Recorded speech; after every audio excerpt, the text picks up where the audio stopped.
eficaz. Quando liberada, faz conforme lhe apraz. Nem sempre é o que queremos escutar, mas é o que precisamos para mudar. Perdão se não lhe agradar, é que a gente não fala o que quer, fala o que Deus mandar falar. Aqui neste culto, a glória é toda de Deus, mas o privilégio de adorar é seu, é meu, é da Uma Despa, é desta igreja. Deus abençoe toda a liderança, Deus abençoe o pastor dessa igreja, em nome de Jesus. Quantos já encontraram 1 Crônicas, capítulo 13, versículo 1, diga amém.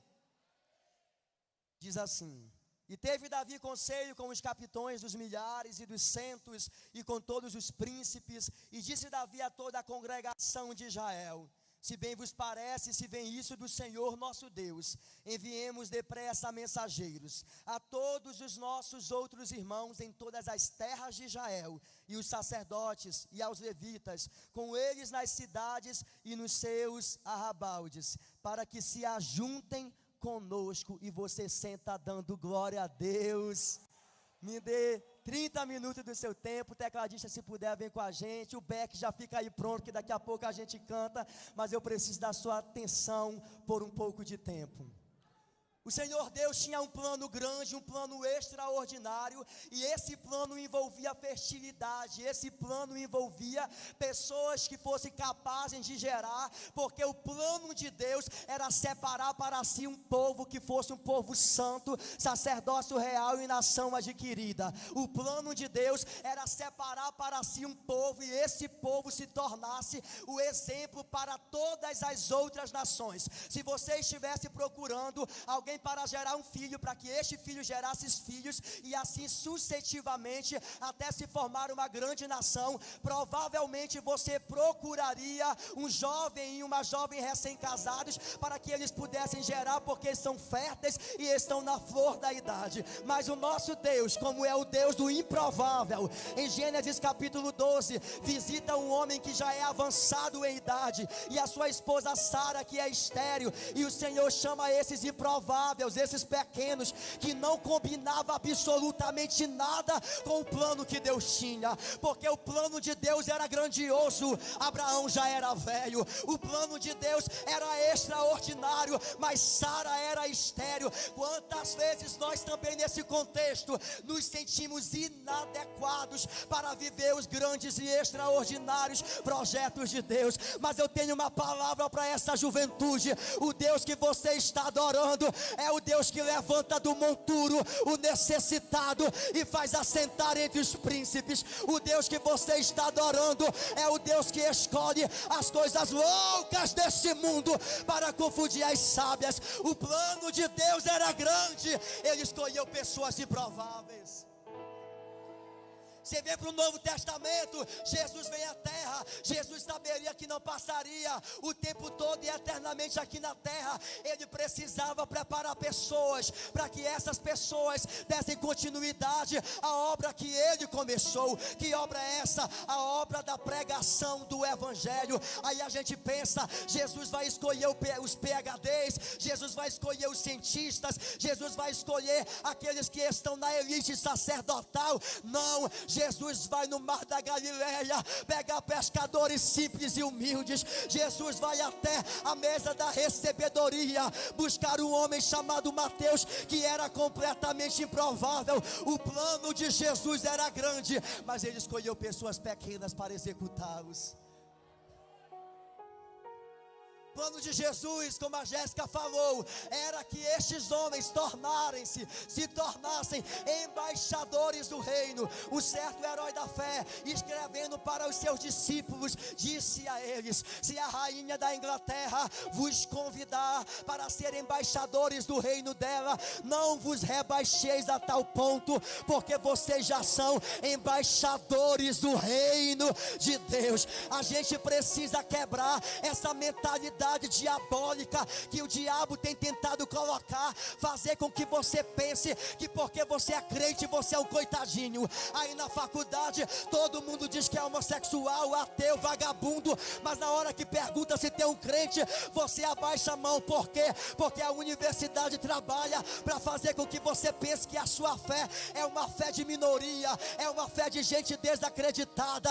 Mas eu vou citar para você o que o autor Tosse falou. Ele disse: quando eu vou conversar com os cientistas, eu não vou pedir perdão pela fé que eu tenho. Quando eu vou conversar com aqueles que trabalham dentro da ciência, dentro da medicina, e aqueles que trabalham dentro do conhecimento humano, eu não vou pedir perdão por ser cristão. Eu vou chegar para eles e dizer: ei, eu tenho aquilo que vocês procuram, mas ainda não acharam. Você tem a presença de Deus. O plano de Deus era grande para Israel e continuou. Agora eu quero que você pule comigo no livro de 1 Samuel. Israel já não é uma nação constituída de 2 pessoas, nem era nação nessa época. Israel já não é tão improvável assim. Israel já é uma nação grande. Israel já é uma nação poderosa. Israel já tem armamento bélico. Israel já venceu guerras. Israel já tem uma história de vitórias. Mas todas as guerras que Israel venceu, todas as pelejas em que Israel prevaleceu, não era por conta da capacidade dos seus soldados ou a influência dos seus exércitos. Escute com atenção, porque o que definia o resultado da batalha se definia em apenas uma coisa: se Deus estava com Israel na batalha. Porque se Deus não estivesse com eles, o exército poderia ser bem capacitado, poderia ter as espadas mais afiadas e os guerreiros mais bem treinados, mas eles não iriam prevalecer, porque o que definia o resultado na batalha era se Deus estava com Israel na guerra. Eu quero, em nome de Jesus, que você segure a mão de alguém que está do teu lado agora. Olhe para essa pessoa e diga para ela: se Deus está com você, não há o que temer. Diga: se Deus está com você, vambora, vamos pregar, vamos impactar o Brasil, vamos impactar a América Latina, porque Deus está com essa juventude.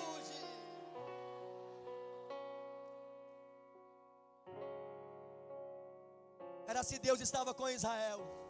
Isso é tão fato que no livro de Josué vai lutar juntamente com o seu exército, e eles vão até uma cidade chamada Jericó, e a muralha cai. Você conhece, eles vencem a guerra, e eles estão ali cheios de fé, e eles agora querem entrar numa cidade chamada Ai, e eles pensam: para que enviar muitos exércitos? A gente é capaz, vamos juntar só um pouquinho aqui e a gente vai. Mas quando eles entraram em Jericó, a ordem de Deus não é para pegar nada de lá. Se pegar algum despojo, se ficar com alguma coisa, vai se constituir pecado de desobediência. E eles vão para Ai pensando: a gente vai vencer porque Deus está com a gente. E a Bíblia fala que a guerra foi numa derrota e muitos deles morreram. Por quê? Porque um homem chamado Acã pegou os despojos da guerra e escondeu na sua tenda. E em pecado Israel não prevalecia, porque Deus não estava com ela. E se Deus não estava com Israel, os hinos podem ser os mais ensaiados, a banda pode ser a mais treinada, as roupas podem ser as mais sofisticadas, a igreja pode ser a mais bela, mas se Deus não estiver na festa, não tem graça. O que faz a diferença nessa uma despa não são os grandes pastores que pisam nesse altar, é a presença de Deus que vem com os pastores, é a presença de Deus que vem com a juventude, é a presença de Deus que vem com esta igreja. Israel começou a perder porque o pecado estava predominando nela, e o Senhor disse: aquele que for achado em pecado é para ser morto, queimado vivo do lado de fora. O Senhor manda retirar, expulsar aqueles que estavam em pecado, porque em pecado a presença não vem.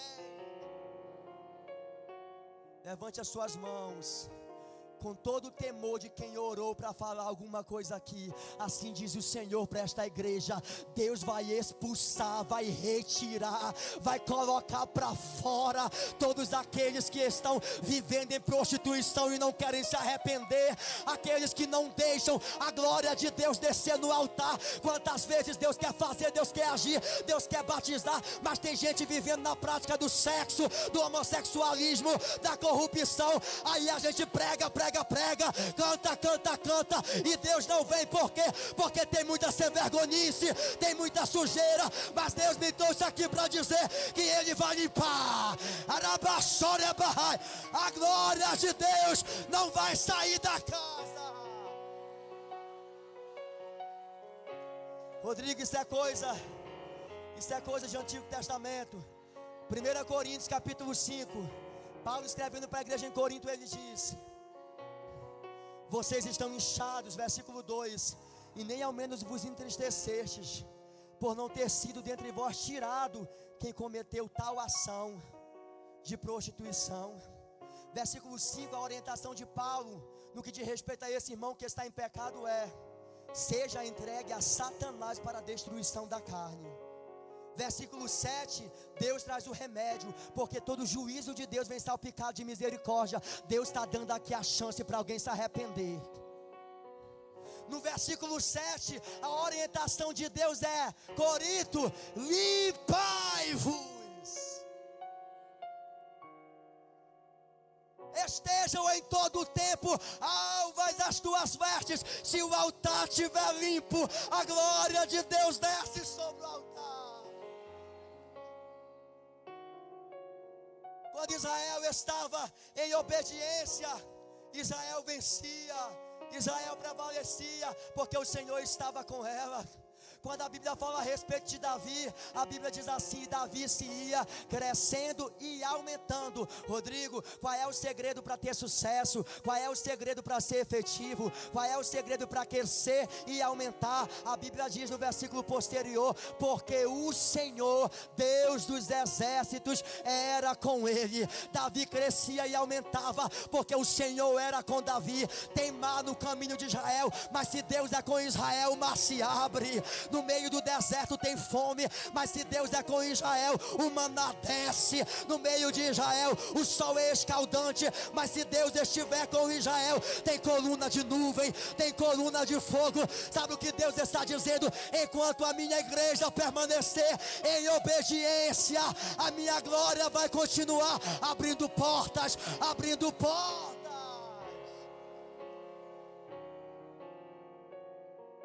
Deixa eu correr. Você entende que esse é o diferencial, né? Porque quando o demônio manifesta, não está nem aí para qual o grau de faculdade que você tem, qual a roupa que você veste ou a família que você vem. Quando o demônio manifesta, o que vai tirar ele de lá não são os cursos que você fez, é se Deus está com você.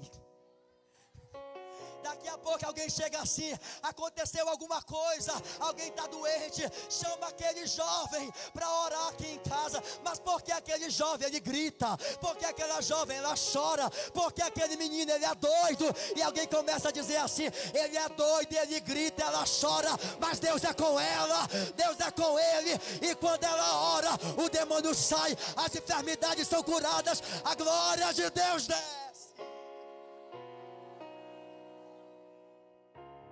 Que aconteceu? No livro de 1 Samuel nós temos a história de Ofni e Finéias. E eles têm um pai que é juiz e sacerdote, o nome dele é Eli.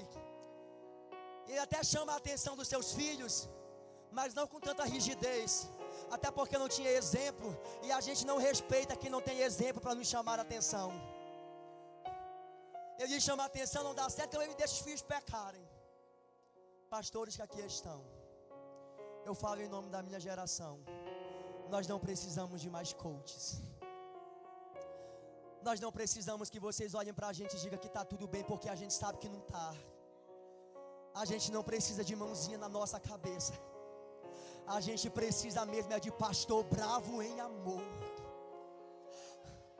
para levar a gente para o culto de doutrina, para levar a gente para a sala da disciplina, para pegar na nossa mão e dizer: meu filho, se você não viver em santidade, você vai para o inferno. A nossa geração está cansada de oba-oba, de ser vergonhice, de influência de internet, que tem 10 mil seguidores, mas não tem vida no altar. A minha geração quer palavra, a minha geração quer Deus, a minha geração quer homem de Deus no altar, que velem pela nossa alma.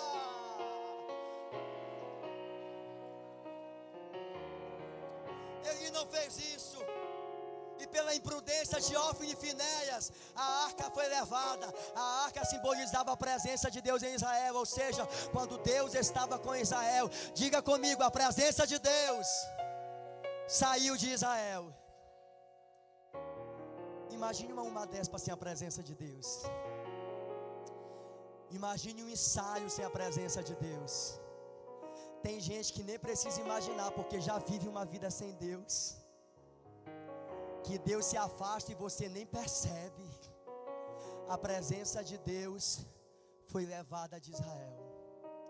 Em 1 Samuel, no capítulo 8, até então o reino era teocrático. Deus governava sobre o povo na representatividade do juiz e do sacerdote. Mas Israel, agora que a arca foi levada, a presença foi embora, eles chegam para Samuel, que representava a Deus, e diz assim: nós queremos um rei que governe sobre nós.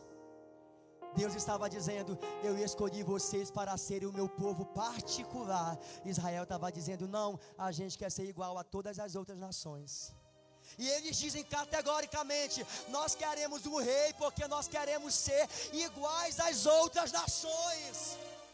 Deus estava dizendo: eu escolhi você quando ninguém escolheria, acreditei quando ninguém acreditava, investi quando ninguém investia, para que você fosse povo santo, sacerdócio real, para que você fosse separada. Mas Israel estava dizendo: não, a gente quer viver a nossa vida.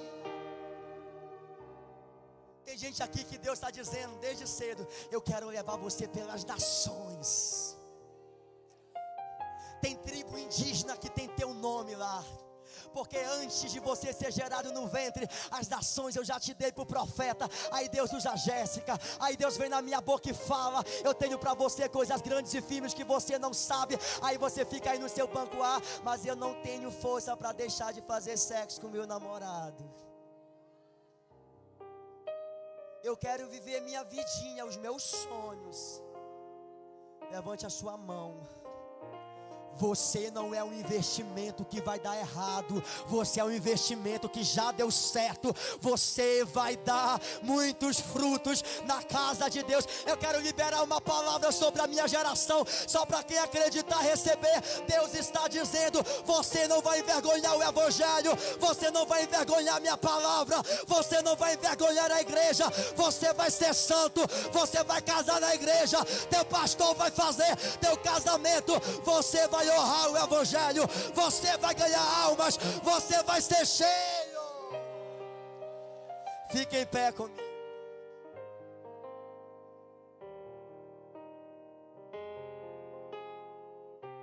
Quando a glória foi levada, Israel ficou sem presença, e os anos posteriores foram cruéis. Vamos conversar?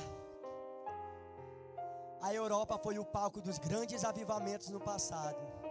Nós só estamos aqui hoje porque missionários que beberam da água que fluiu na Europa deixaram a Europa e vieram para o Pará. Evangelizou alguém que evangelizou alguém até chegar em você, e você está aqui. Mas os grandes templos da Europa hoje são bares, são boates, são estação de trem. Olhe para esta igreja, olhe ao redor. Linda esta igreja, né? Você consegue imaginar essa igreja sendo uma boate? Você consegue imaginar essa igreja daqui 50 anos sendo um prostíbulo? Me ouça, eu não estou falando heresia. Olhe para cá. Se você não se posicionar, é isso que vai acontecer. Porque os pastores que estão aqui, eles não são eternos, eles vão morrer. mas a geração depois deles é você. E eu vim aqui essa noite convocar uma geração para dizer que nós não seremos uma segunda Europa. Pelo contrário, nós nos levantaremos para jorrar água sobre a Europa, a água sobre os Estados Unidos. Esses dias eu estava trabalhando com jovens e a gente estava cantando como a gente sempre canta: Deus faz de novo, faz de novo, faz de novo. E o Senhor falou comigo e disse assim: não peça para que eu faça no futuro algo que eu já estou fazendo. Eu não vou fazer, eu já estou fazendo. Eu não vou trabalhar, eu já estou trabalhando. Eu não vou avivar, eu já estou avivando. Já aconteceu na minha vida, está acontecendo aqui, está acontecendo aqui. O avivamento já começou em Paraupebas. Deus já está se movendo no estado do Pará.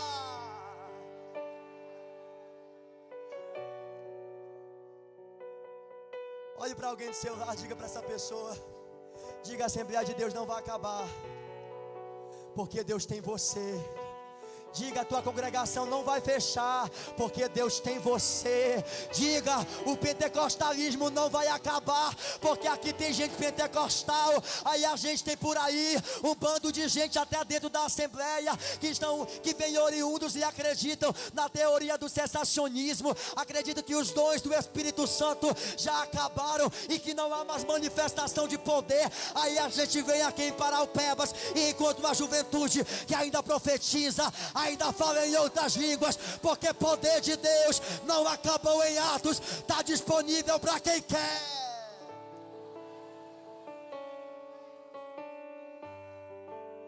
Então vamos lá. A glória foi levada, Israel ficou sem presença. A gente vai falar algo, porque a Bíblia diz que enquanto Israel tinha governantes que temiam ao Senhor, Israel prevalecia. Mas quando tinha um governante, a Bíblia dizia assim: e ele fez o que era mal aos olhos do Senhor, então Israel pendia e fracassava. Sabe por quê? Porque pregar eu prego, mas está dentro da câmara são eles.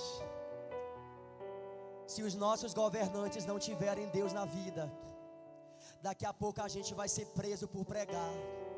Daqui a pouco vão matar a gente por anunciar Jesus. Mas enquanto o pastor estiver lá dentro, enquanto a irmã estiver lá dentro, enquanto tiver gente lá com o dedo para cima dizendo aborto não, ideologia de gênero não, e sabe por que eles vão estar lá dentro? Porque você vai colocar: vote e acredite em quem defende os princípios de Deus na terra. Agora me ouça, por favor, eu vou encerrar. A glória foi levada. Saul é o exemplo de um mau rei, terminou mal. Aí se levanta Davi, o homem segundo o coração de Deus. Davi se assenta no trono e diz: eu não vou reinar se a presença de Deus não estiver aqui. Sabe por que a gente precisa resgatar a presença de volta? Olhe para cá. Porque aqui está cheio de gente que tem conhecimento científico muito mais do que Daniel Berg e Gunnar Winger tiveram. Mas com seu conhecimento científico você não consegue falar Jesus te ama para ninguém. Tem gente aqui que defendeu um TCC, mas não sabe expor o plano da salvação para ninguém.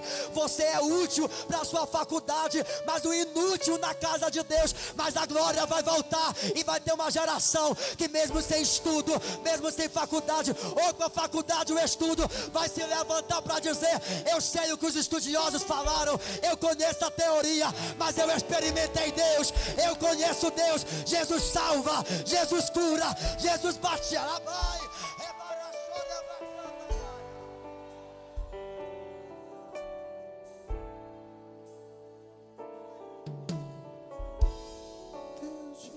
Pera lá, Davi, chama os seus mensageiros. Jéssica, vem pra cá.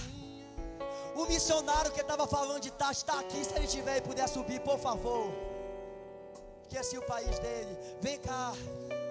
Davi chama os mensageiros. Vem, Gabriel. Eu quero da Indonésia, o irmão da Indonésia. Se estiver aí, por favor, vem aqui. Eu estou chamando os meus amigos, são jovens como eu que estão aqui. porque nós estamos aqui como os mensageiros de Deus para esta geração. O que é que Davi fala para os mensageiros? Vocês vão sair pelas ruas, vocês vão sair pelas cidades, vocês vão sair, para contextualizar, vocês vão sair pelas favelas, vocês vão sair pelas congregações, vocês vão sair no meio do povo, vocês vão entrar no prostíbulo, vocês vão visitar os drogados, vocês vão fazer culto de rua. E quando vocês estiverem no meio do povo, dentro do presídio, dentro do hospital, na congregação e no templo central, vocês vão fazer um convite. Qual é o convite, Davi? Diga para eles: se junta com a gente. Olha para alguém do teu lado aí e diz: se junta comigo, porque eu estou indo buscar presença. Se você não for, eu não sei o que vai acontecer, mas eu estou indo buscar glória, eu estou indo buscar presença. Vamos uma despa, vamos uma despa, da baixolha. Vamos uma despa, vamos buscar presença, vamos buscar a glória.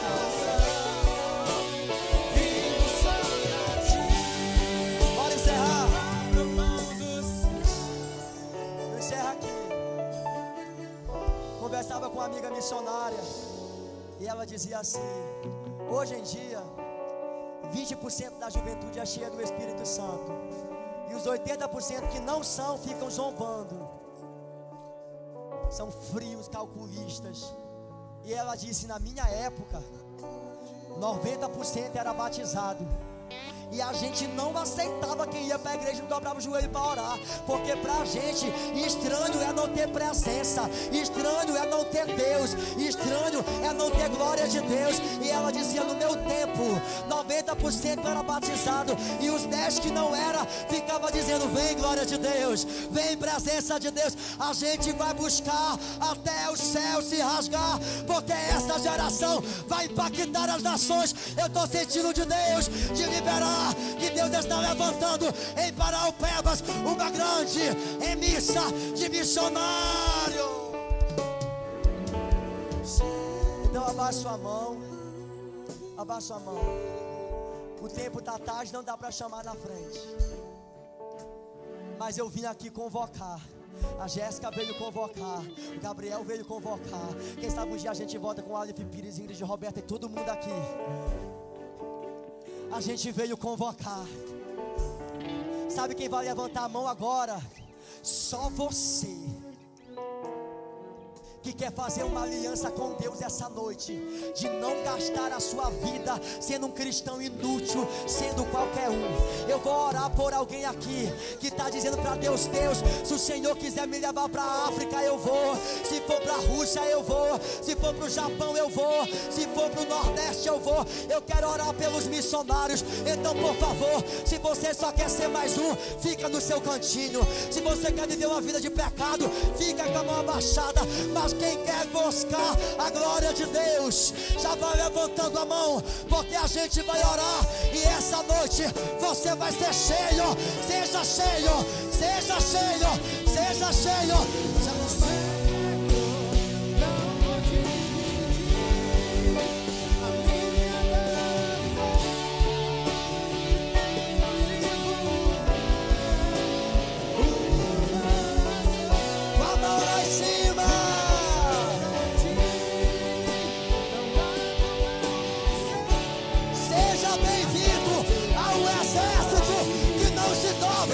Não se rende. Charabacanda, Arabaçaia, é para Chorabacanda.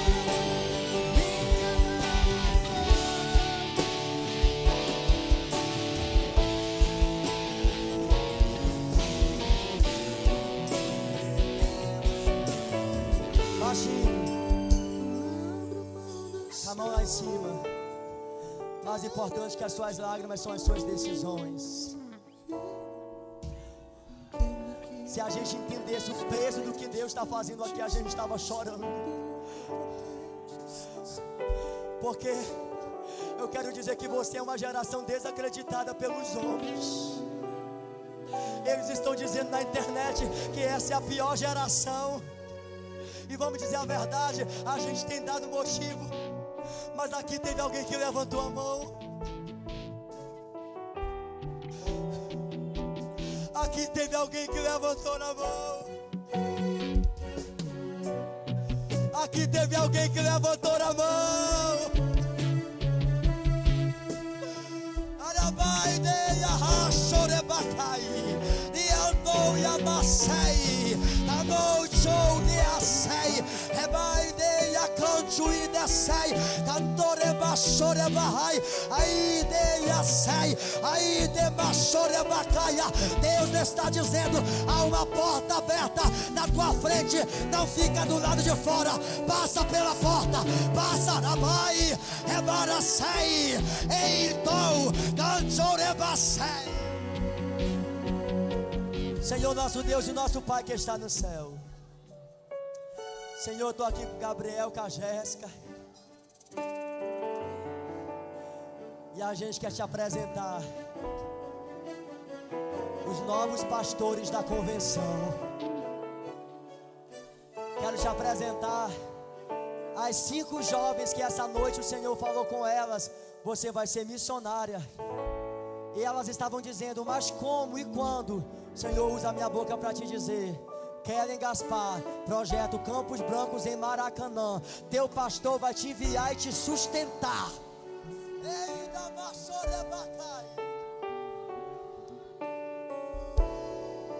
Te apresentamos os novos pregadores, te apresentamos os novos governantes, te apresentamos os pastores que aqui estão, que ainda têm a responsabilidade de nos guiar pelo caminho. Levanta essa geração, levanta essa geração. Não passe de nós, a gente vai te buscar, a gente vai se arrepender, a gente vai chorar de novo, vai queimar de novo, vai jejuar de novo.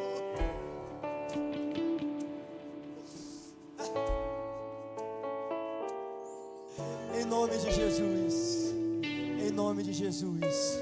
Só quem acredita nessa palavra, você vai olhar para alguém que está do seu lado, vai pegar na mão dessa pessoa e vai dizer para ela, na nossa linguagem jovem, tá? Olha para ela e diz assim: tamo junto, tamo junto, tamo junto na obra missionária, tamo junto na consagração, tamo junto para revolucionar o estado do Pará.